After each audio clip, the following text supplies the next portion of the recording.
वो बेच रहे हैं भारत को। खामोश मैं कैसे हो जाऊं? हाँ, मैंने कसम उठाई है। हाँ, मैंने कसम उठाई है। मैं देश नहीं बिकने दूंगा, मैं देश नहीं झुकने दूंगा। नमस्कार, मैं हूं धर्मेंद्र, आप देख रहे हैं Online News India. Narendra Modi ji ने 2014 में नारा दिया था, सौगंध मुझे इस मिट्टी की, मैं देश नहीं बिकने दूंगा, मैं देश नहीं झुकने दूंगा। 2019 के लोकसभा चुनाव में मोदी जी की तरफ से नारा दिया गया, मोदी है तो मुमकिन है। और उनके भक्त कहते थे, मोदी जी का विदेशों में डंका बज रहा है। मोदी की विदेश नीति की दुहाई दी जाती थी। निश्चित तौर पर जहां पर विदेश नीति की बात आती है, हमें सरकार के साथ खड़ा होना चाहिए। लेकिन जब कोई इतनी बड़ी घटना हो जाए तो उस पर चिंतन करना भी जरूरी हो जाता है कि आखिरकार ऐसा क्यों हो रहा है, कहां पर चूक हो रही है। आपको बता दें कि नेपाल ने 18 मई को अपना नया नक्शा पेश किया था और उस नक्शे में भारत के कुछ हिस्से को अपने नक्शे में शामिल करके दिखाया था। 18 मई की यह घटना है, 18 मई 2020 की।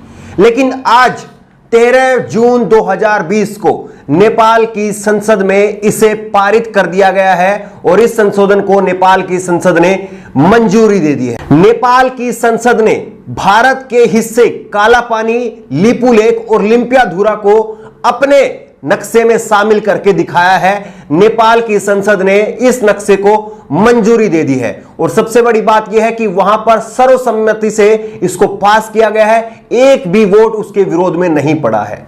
करीब करीब जो है 395 किलोमीटर यानी लगभग 400 किलोमीटर का हिस्सा उसने अपने नक्शे में शामिल कर लिया है। तो अब ऐसे में सवाल ये पूछना लाजमी हो जाता है कि आखिरकार हमारी सरकार क्या कर रही थी उस वक्त 18 मई को पहली बार। तो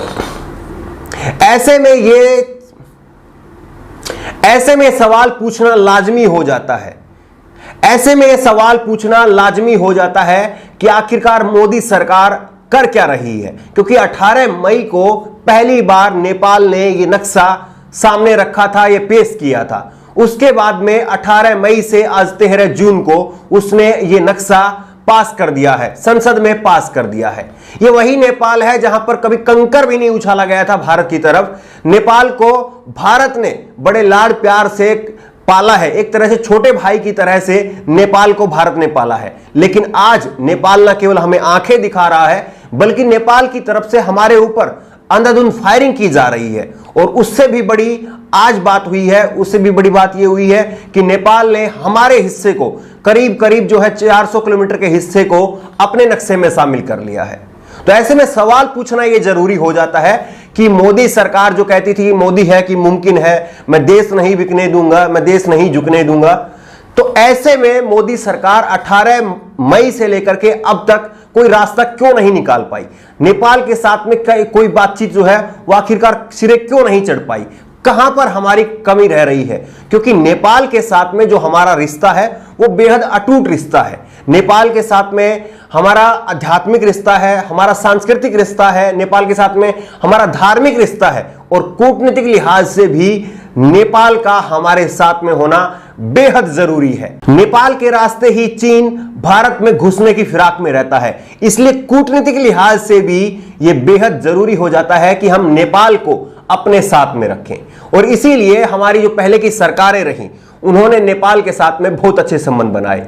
आज मोदी जी की विदेश नीतियों पर सवाल उठ रहे हैं। सवाल ये उठ रहे हैं कि भूटान के अलावा ऐसा कोई पड़ोसी देश नहीं है जिसके साथ में हमारे संबंध बहुत ज्यादा अच्छे कहे जा सकते हैं। नेपाल और भूटान हमारे एक भारत के हिस्से की तरह थे, जहां पर हम बिना वीजा के पैदल ही आ जा सकते थे। ऐसे संबंध हमारे नेपाल के साथ में थे। लेकिन आज वही नेपाल हमारे हिस्से को कब्जा कर रहा है, हमारे हिस्से को अपने नक्शे में दिखा रहा है। तो ऐसे में सवाल तो पूछना चाहिए। और सबसे बड़ी बात यह है कि दीपक चौरसिया का ये ट्वीट आप देखिए।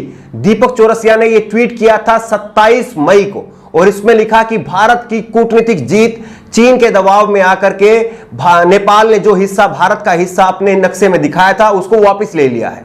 यह भारत की कूटनीतिक जीत है।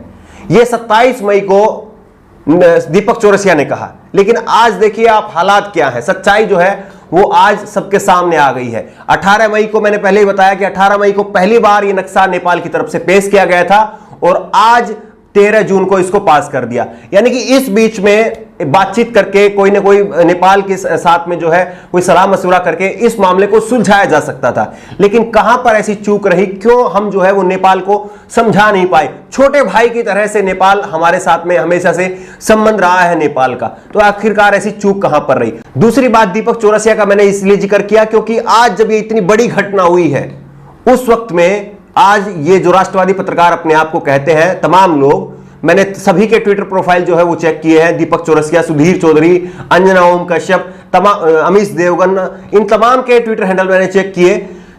किसी ने भी इस मुद्दे को अभी तक जो है हाईलाइट नहीं किया है, इस पर कहीं पर कोई चर्चा नहीं की है कि नेपाल ने अपने नक्शे में जो है वो भारत के हिस्से को दिखाया है। कहीं पर भी जो है इस पर कोई बातचीत नहीं सुनाई दे रही है।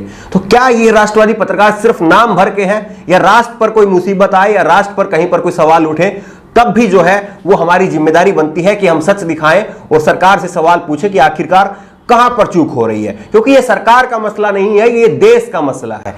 कहां पर ऐसी चूक हो गई है, इस पर चर्चा जरूर की जानी चाहिए। अगर कोई अपने आप को राष्ट्रवादी पत्रकार कहता है तो उसको राष्ट्र धर्म निभाते हुए भी सरकार से सवाल पूछना चाहिए, क्योंकि राष्ट्र बड़ा होता है, सरकार नहीं। सरकार से देश नहीं बनता है, देश से सरकार बनती है। इसलिए जब देश पर सवाल हो, जब राष्ट्र पर सवाल हो, तब सरकार से सवाल जरूर पूछना चाहिए कि आखिरकार आपके रहते हुए देश के साथ में, राष्ट्र के साथ में ऐसा हो क्यों रहा है। आज ये तमाम लोग जो अपने आप को राष्ट्रवादी पत्रकार कहते हैं, उनके मुंह सिले हुए हैं, उनके मुंह पर पट्टियां लगी हुई है। क्यों? क्योंकि ये राष्ट्रवादी पत्रकार नहीं, ये एक सरकार के पत्रकार हैं। इसीलिए सरकार की जहां पर वाहवाही की बात हो तो ये बढ़ चढ़ करके हिस्सा लेते हैं, लेकिन जहां पर असलियत में राष्ट्र की बात हो, जहां पर असलियत में, हकीकत में देश की बात हो, वहां पर इनके कदम लड़खड़ा जाते हैं, क्योंकि सरकार से सवाल पूछना इनके बूते से बाहर है। नेपाल का जो नजरिया आज सामने आ रहा है, इस पर आपकी राय क्या है? क्या आपको लगता है कि कहीं वाकई मोदी सरकार से इस पूरे मसले पर चूक हुई है, या